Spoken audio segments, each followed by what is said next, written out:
I really want to support my kids buying a home. I want them to have an asset that's going to appreciate. And I want my kids to recognize the value of sitting on an important asset. So I want to support my kids. That's a value driven decision. I can't wait to introduce you to Knowing Me, Knowing You, the Know Me podcast where the future of financial advice starts with discovery. We're bringing you candid conversations with top industry leaders, innovators, and behavioral finance experts, exploring how wealth managers can deepen client relationships, personalize advice at scale, and drive real business growth. Because clients don't just want financial plans, they want to feel understood. They want to be known. Stay tuned, subscribe, and get ready to transform the way you connect with clients. Know Me, transforming discovery into growth.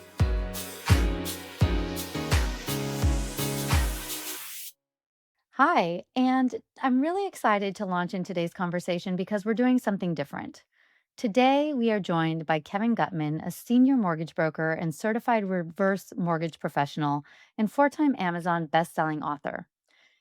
We often talk about the future of wealth and financial planning and human centric advice and data and how that's changing. We don't really often go deep into a particular product and make sure that this audience understands how that product can change human centric financial planning. So I'm delighted to welcome Kevin on today, who has for more than 22 years helped individuals and families navigate some of the most important financial decisions of their lives. And he's only one of a small number of certified reverse mortgage professionals in the country. And Kevin built this reputation for combining deep technical expertise with something equally important, understanding the people behind that financial decision and why this product might make sense for them in their life. So throughout his career, Kevin has seen firsthand that financial choices are rarely about the numbers. They're about fears, goals, family dynamics, values, and the stories people tell themselves about money, which is what we often talk about on this podcast. Whether helping retirees unlock home equity or supporting adult children or investing in things or donating to things that matter to them, Kevin's approach centers on listening first and understanding what truly matters. So today we're going to explore the future of wealth management and how mortgaging and reverse mortgaging plays a role in how individuals and their advisors can better understand what tools they have at their disposal to make better choices for their futures. Kevin, I'm excited to be here. Welcome for you to be here. Welcome to the Knowing Me, Knowing You podcast. Thank you, Marla. I've been looking forward to being on your show. Oh, fantastic. What excites you about the moment we're in right now related to the future of money? You know, it's interesting because we have 11,000 people a day turning 62. The baby boomers are approaching or in retirement, and a good number of them fear they don't have enough money to live out their life. The high net worth people are trying to crack another code, which is how do I give it away in a responsible way? So you've got the people that are worried every day about money, don't sleep well at night, and you've got the people who's like, well, if I give it away, are my kids or charities, whatever, going to use it responsibly? So I'm excited because there's so much information out there now that, especially with AI, everybody is all of a sudden at a different level for learning and open to learning. And I think it's a great time because we can do so much more good if we have knowledge. I say it this way, ignorance is costly. So I always encourage people, look, whether you need a reverse mortgage or not, you should learn about it, understand it, see if it might be a good fit for you. And so that is a great parlay into the next question. And just as we were getting to know each other a little bit before we started recording, I was really curious about how do we know if it's right for them? Who is the demographic for whom a reverse mortgage makes the most sense? Yeah. About 90% of people do the home equity conversion mortgage, which is the FHA backed product. Um, at least one borrower needs to be 62 years or older. These can only be done on primary residences, not investment properties, not second homes. And it's somebody that is looking to remain in their home, retain ownership of title, gain access to their equity, make their monthly payment optional, and really live the lifestyle that they've dreamed of and worked for all their life.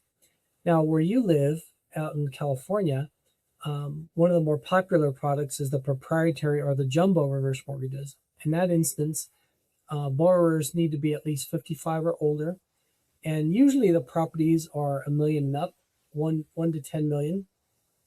Different objectives in that a lot of times these are people that quote don't need this, but yet they've got all this money tied up in their home, all this equity, and there's only three ways they can get it: sell the house, do a cash out refi or HELOC and have a monthly mortgage payment, or do a reverse mortgage where the payment's optional. So what we're seeing is this is people now realizing, wait a second, I can tap this equity now, start giving it away to the people I love and care about, and actually perhaps even leave more to them tax free than previously. So let me explain that a little bit. I have a client that that very thing came to me and said, I actually want to leave more to my kids than the equity. So what they did is they owned their house outright. They took a reverse mortgage. Then they took out a large insurance policy, life insurance policy. They had a long-term care rider, which, as you know, 12% of people have something like that, long-term care insurance. Two-thirds of us are going to need some type of care at some point. Usually it starts at home. So now they've covered that piece. They're not going to be expending their resources, their assets to pay for long-term care or medical need. But now they've got this big life insurance policy so that when they pass away, their heirs are going to get more money than they would have from the equity. And how do they pay for the premium? From the equity of their house. So there's just all these creative things that people are now waking up to and seeing that they can use. Rather than having all that equity locked up, they can unlock it, start using it, getting it to work for them. I call it the velocity of money. Tell us more about that. When you talk about the velocity of money, and is it really, so you had mentioned earlier that it's really for retirees and pre-retirees who are afraid of outliving their money, and they're sitting on this kind of very illiquid asset that can help them maybe feel less fear. And in general, are these the people that they might not have the liquid assets, or maybe they just don't want to tap their 401k? Maybe their RMDs aren't covering everything that they need them to cover. Tell me a little bit more about that, and that the velocity of money, how that ties in.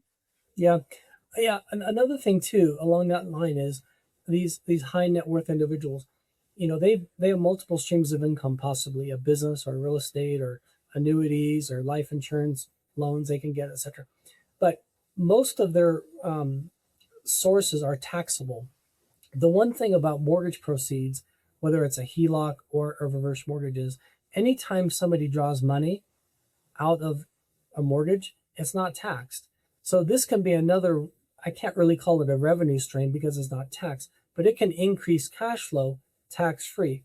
So you may have seen that study that the National Association of Realtors did in 2024, and it showed that homeowners have a 40 times higher net worth than renters. 40. So Wow. a lot of my clients come to me, they're in their 60s, and they said, look, I want to help my kid buy their first house. They get a reverse mortgage, take a chunk out for down payment for the kid, gift it to the child, and now the child starts building wealth. 25, 30 years old, whatever. The average age, by the way, of somebody buying their first home, it's the highest it's ever been, 37 years. I remember when I started in the business 22 years ago, it was like 10 years younger. And it's just got older and older over the years because real estate costs more, interest rates are higher, affordability has been impacted. So these parents are trying to give their kids a head start now by using the proceeds from a reverse mortgage without depleting the assets, like you talked about, without depleting any investments. So there's velocity of money right there, generationally. But also the illustration we talked about a second ago, buying life insurance with it. There's another velocity of money. I have a client that said, I live in Colorado, and a lot of my clients are in Colorado, and it gets colder in the winter. And when you're older, you don't want to be in the cold. So they have bought second homes in Arizona, Florida, whatever, someplace warmer. So they'll get a reverse mortgage. Now they own their house outright or have a good chunk of equity. They take out a large sum, a couple 100,000, 300,000. They go pay cash for the second home. And then in the wintertime, they live there. And then the rest of the year, they rent it out Airbnb. So it's another income stream. There's another velocity of money. So I think what I hear from my clients, my high net worth clients, is it bothers them that they have all this money sitting there not doing anything. It drives them crazy, and they want to unlock some of it and put it to work for them. Okay, so I'm going to recap a couple of the things that I heard, and I'm going to tie it to what we do often talk about on this podcast, which is really tying the why behind the financial decision to the behavior change. And what I just heard in your three examples, and I'm curious if you have a few more, are well, my why is I really want to support my kids buying a home. I want them to have an asset that's going to appreciate. And I want my kids to recognize the value of sitting on an important asset. So I want to support my kids. That's a value driven decision. I want a life insurance policy because I want to make sure that my loved one is protected. Maybe I was always the primary breadwinner or whatever it is. I want to make sure there's some level of protection and trust in that handover.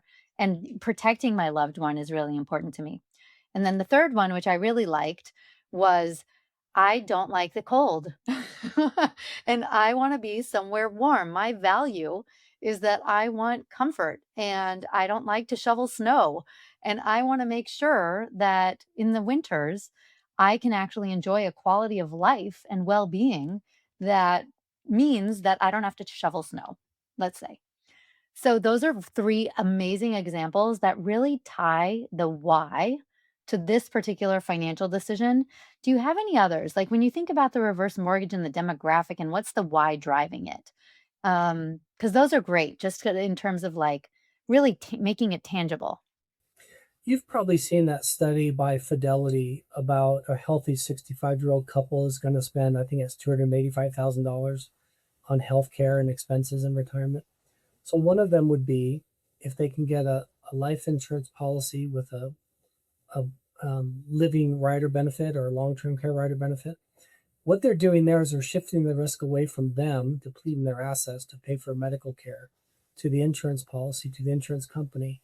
So there's a lifestyle decision right there. I don't want to be a burden to my family. I don't want my kid to have to quit their job to come and care for me. Or I don't want my kid, this would be more personal. I don't want my kid to say, look, mom, dad, we don't have time to care for you. We're working. We're going to have our own career, our own family. We're going to put you in a home. So that's a double. That's for the family, but it's also for the individual as well. I was mentioning before we went on the air, these are kind of like a fingerprint. Every fingerprint's unique. And a reverse mortgage is that way. And that's why when I meet with clients, I like to listen and ask questions and hear what they're trying to accomplish, because nobody sets out to get a mortgage or a reverse mortgage. They set out to get a mortgage or a reverse mortgage for what it can do for them. Buy a house and reverse mortgage, income stream, unlock equity, give it away while they're still here.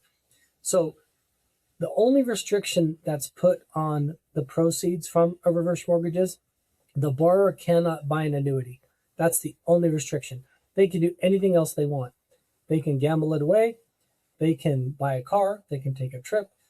They can buy a second home. The sky's the limit. It's so unique. And that's why I wrote my book, A Reverse Mortgage Changed My Life, because I wanted to share the stories of how people are using these to improve their lives. So here's another story. This is a lifestyle story as well. There's a lady in Grand Junction, Colorado, Grandma Pat. She calls me up and she says, I want to get a reverse mortgage. I say, okay, why? What can it do for you? How's it going to help you? She goes, well, I was a single mom. My daughter's a single mom. I have 3 grandsons, and they're approaching teenage years, like 13, 11, and 9. And I want to take this money from my reverse mortgage and do one memorable vacation every summer. I said, where are you going to go this year? She said, St. Kitts. She's taking them to St. Kitts. So, think about that. Grandma is paying for this vacation for her grandsons for however long she can do it, or however long she's able to travel and while still on the earth.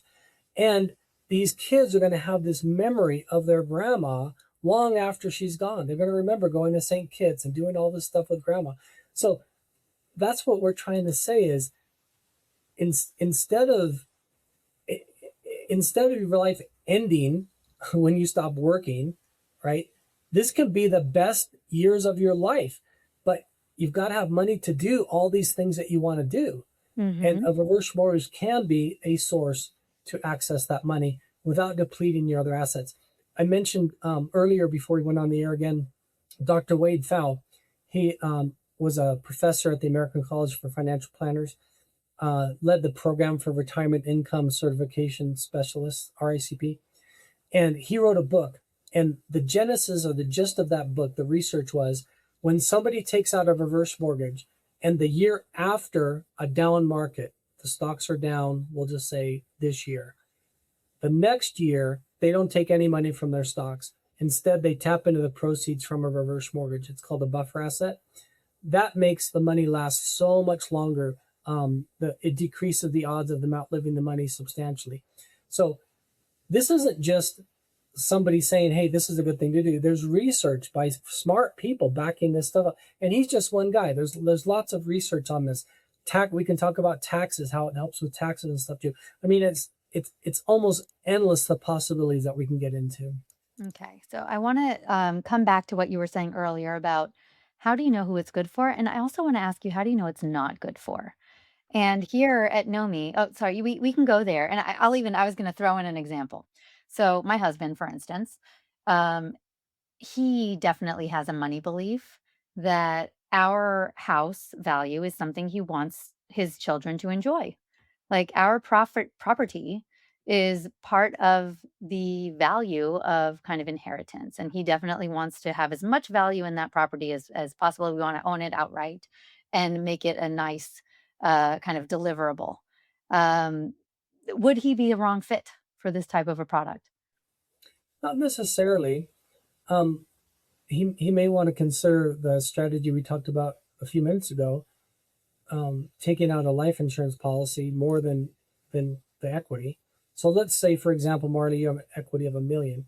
He goes out and takes a $2 million insurance policy, and the home pays for that. Now the kids are actually going to end up with more tax-free insurance proceeds aren't taxed than they would have with just the house. But what it does is it gives you more flexibility while you're still here. We can start using that money um, to see the good that it can do, help your kids buy a house, give away money to charity, etc. To go back to your other point, who is it not good for? So we always try to get to know our clients, and I feel like we have a fiduciary responsibility to do the right thing for them. And somebody's going to move within the first probably 18 months. It's not going to be a good option. If somebody's terminally ill, probably not the best option. If somebody really hasn't managed their resources very well, you've probably read about people who win the lotto and 2 or 3 years later they're worse off. They got this windfall of money and they didn't know how to manage it and they end up owing more money than they originally got. So, we don't want to put people in a worse situation. So if they haven't been responsible with their resources, we try not to, you know, we're not looking to hurt people, we want to help people. The other person that may not be good for is maybe your husband who says, I want all the money to go to my kids. I asked a lady one time who told me that. I said, well, what do you think the kids are going to do with the money? She said, well, they're going to spend it. I said, what are you going to do with it? She goes, I'm going to spend it. I'm like, okay, well, maybe there's a balance here. Maybe you spend some and they spend some. But the downside, you asked about this a second ago too. What's the downside? There is going to be less equity. So it's kind of like a seesaw. So on one hand, I describe it like this, people have a credit card and their balance is, let's say 10,000, that's the limit, 10,000. But they're only borrowing 1,000. Well, they're only paying interest on that 1,000. So the seesaw is in their favor. They're paying low interest on a low balance. The same thing is true with a reverse mortgage.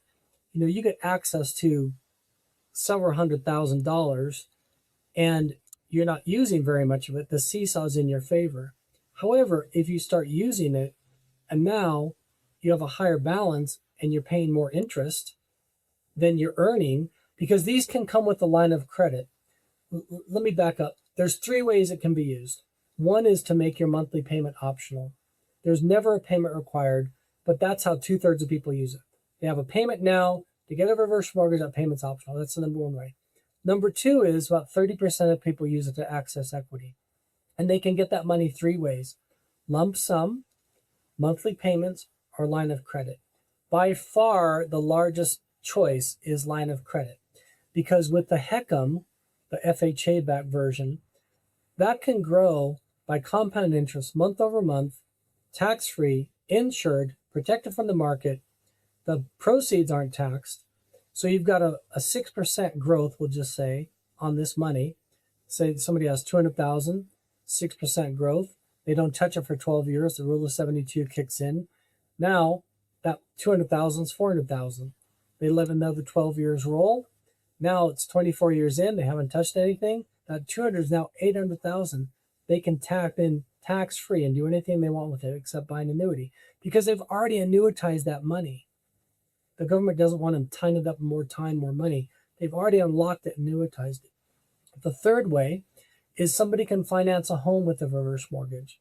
So somebody's lived in their home for several years, they've raised their family. Now that home doesn't suit them anymore. It's too big, too much maintenance. Maybe that part of town's transitioned. Their friends have moved away. Maybe they don't feel safe. Maybe they want to live closer to their family or doctors. So they buy a home that better suits them in the stage of life, one with lower maintenance, maybe a townhome or a condo, where they don't have to care for the outside. Or, like in Colorado, we have stairs. People live in a two-story house, and one of them can't navigate the stairs anymore, so they need to live a single-level living. So now they finance the home with a reverse mortgage. They make one large down payment, no monthly payments required, and they have a better living situation. So sorry, I digressed a little bit there, but I wanted to explain the three ways that people use it. But the bottom line is, for a lot of people, it's a good fit. It's not for everybody. If somebody doesn't manage their resources well, they're moving within 18 months, or they're terminally ill, or maybe like your husband, they want to leave all the equity, all the money, the house to the kids, then this probably wouldn't be a good option.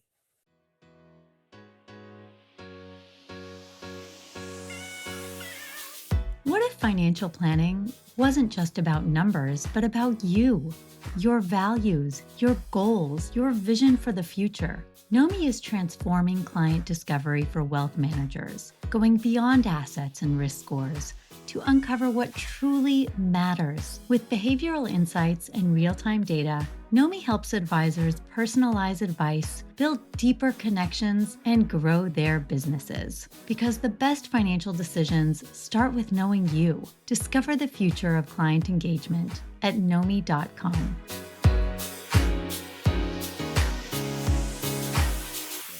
So at Nomi, what we're really building and what we talk about here a lot is going back to your concept of the fingerprint and really helping somebody understand their own financial identity and how their own self-understanding helps them drive the right decision making and better outcomes.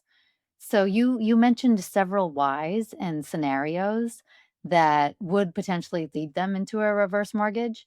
What are your best practices for identifying the fingerprint? Like, how are you going beyond kind of the financial facts and figures and, okay, you're this age, you have this amount of money, and really tapping into those questions from like, I forgot her name, Grandma Pat, Grandma, the grandma in Colorado Springs.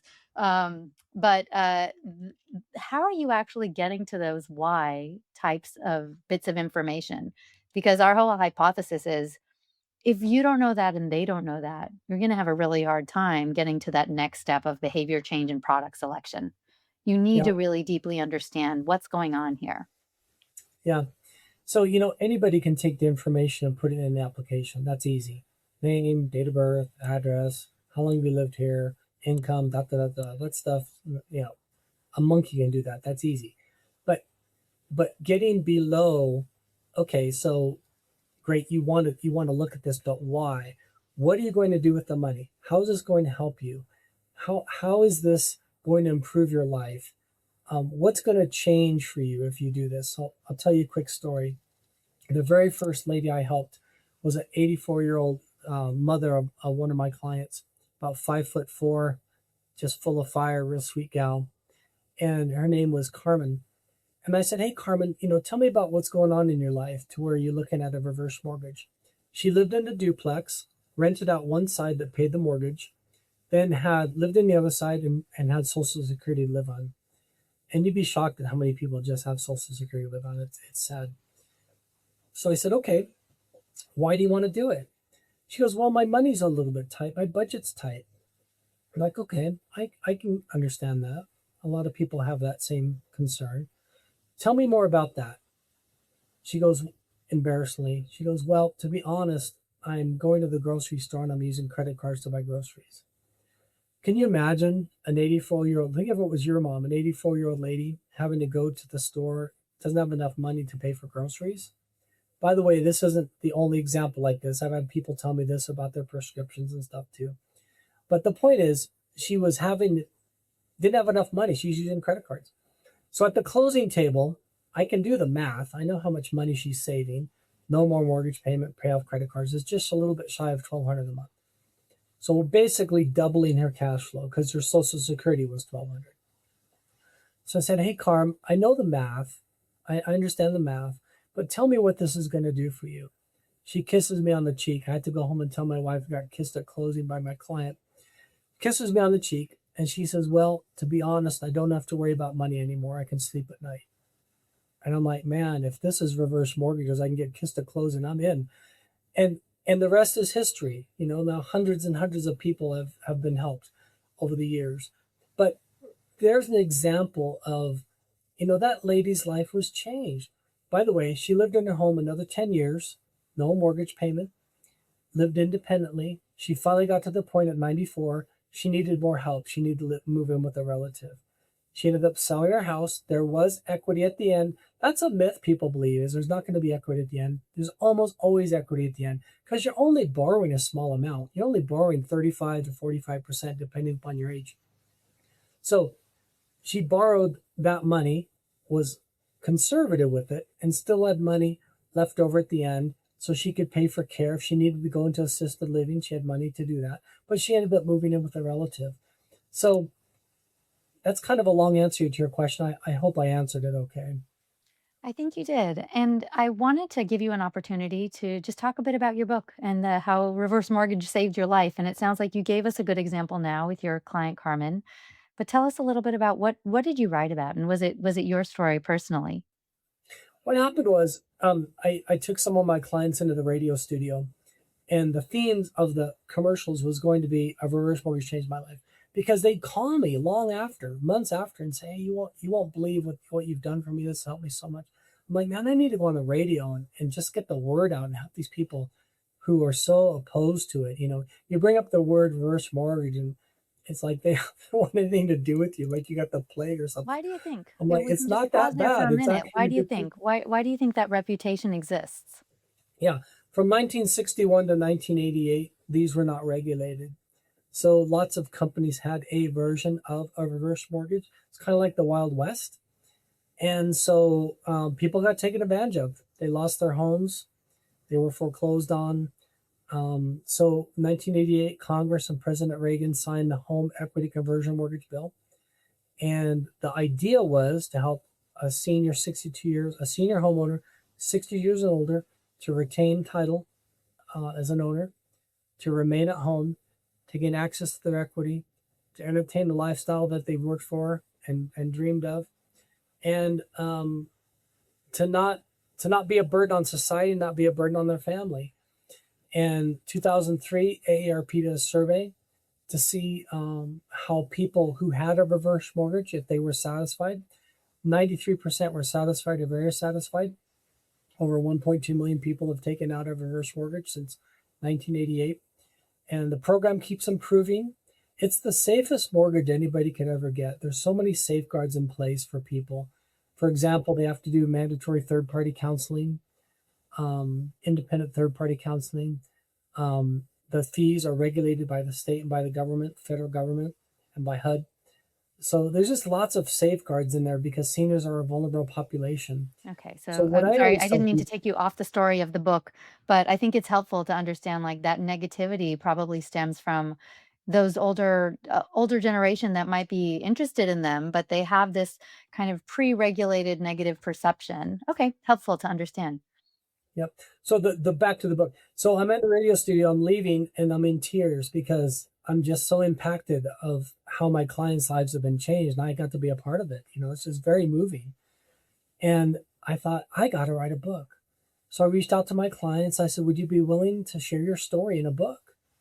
And sure enough, they did. There's, I don't know, I don't even know how many is in there, probably 40 or 50 clients, stories, short stories. This was my life before. I got a reversal. This is my life now. And again, there's just a variance of stories of, you know, like one couple, she had to have a medical procedure done, and she went and bought health insurance so that the health insurance would pay for the procedure. So she gets the bill from the hospital, she sends it into the health insurance company, and they reply back, we're going to cover, I forget the amount, small amount, $100. We're going to cover $100, and the bill is 170,000. So she calls on and she says, "Hey, what happened?" "Oh, well, you didn't read this clause right here. We're only responsible for this." Well, now she's got a $170,000 bill she has to pay. She goes to her financial planner. She goes, "We want to get a reverse mortgage." He said, "Well, that's a bad idea. Don't do that." She goes, "Okay, we want to withdraw $170,000 from our investment account." He goes, "Well, let's look at the reverse mortgage because they own the house outright." So she negotiates with the hospital. She gets the bill down to 104,000 from 170 to 104. Gets the reverse mortgage, pays it off, keeps her assets in place where, she's not depleting that. And of course, no mortgage payment. So stuff like that, you can't make this stuff up, right? This is just an amazing story of somebody that thought they're doing their best. She went and got the policy, thinks it's going to pay for it. Insurance said, "No, we don't pay for that." So what's she going to do? She's got all this equity that's sitting there doing nothing. So I could go on for hours, but I sorry, I feel like appreciate I'm that rambling a story. little Like, bit. the storytelling is actually very helpful to understand why it's related to helping somebody make this financial decision. What is the entire context that brought them to considering this, in the broader scope of all of the financial decisions they're making in their life? And I love that you're talking about, hey, this person had a planner. The planner said no. There's a lot of interest there as well. Planner said no. The planner kind of maybe see the bigger picture. And so I think for our audience, it's really helpful to point that out. We always end this podcast with, what is an instance in your life personally, Kevin, or a conversation that you had that totally changed your relationship with money? Hmm. I had a wealthy uncle. My mom's from Canada originally. I had a wealthy uncle in Canada, and I learned a lot from him, not just about money, but about life, about how to think. And he was so generous. After my parents got divorced, um, I was 12. My mom moved back to Canada from California, and grew up in Southern California. And my mom, she was a nurse. She literally had to start over because she has no tenure or whatever, no time in the Canadian system. She lived in California, so she's working graveyard shift at the lowest wage she could earn as a nurse in Canada. And my uncle could have charged her the market rent, and instead he charged her, I can't even believe this, $100 a month for rent. He goes, "Actually, you don't even need to pay me anything." She goes, "Oh no, I have to pay something." He goes, "Okay, just pay 100 a month." And that went on for several years until she, got some tenure in the system, and got better positions and shifts and stuff in the hospital. But I just thought to myself, here's a guy that doesn't need the money. He's a multimillionaire, and he's choosing to help his family. And by the way, nobody even knew. I think he and his wife and my mom are the only people who ever knew. I found out later that's what she paid. So just the fact that a lot of times wealthy people are seen as greedy, and then I know some wealthy people, they're not. They're very generous, they're very caring people, and I'm sure there's greedy people in whether you have money or not, they're greedy. But the people I've gotten to know that have means, they're very generous and they're very caring people. And so I just was impacted by that as a young man, thinking, yeah, when I get some resources, I'm going to use it to help people. I'm going to use it to look after the person that maybe got a bad break, or my mom wasn't planning to get divorced, and life happens, right? So just the fact that my aunt and uncle were willing to take care of her, and to help my brother and I during a difficult period of time really made an impact on me. Kevin, I really appreciate you sharing that story. And I appreciate all of the insights that you shared with us and recognizing that one of the most important parts of financial planning is not the plan, it's not the product. It is knowing the options, but the options are really only a reaction to understanding the person. And so today's conversation highlighted something we believe in deeply at NOMI, that the future of wealth management isn't just about technology or products, it's about better understanding.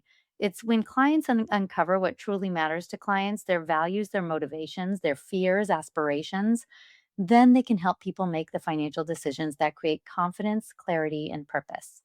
Kevin, if anyone's interested and inspired to learn a little bit more about reverse mortgages, where can they find you? Happy to talk to anybody that wants to call the office 877-251-9709. Or I've got a great website, a lot of good resources on there, reversemortgagerevolution.com.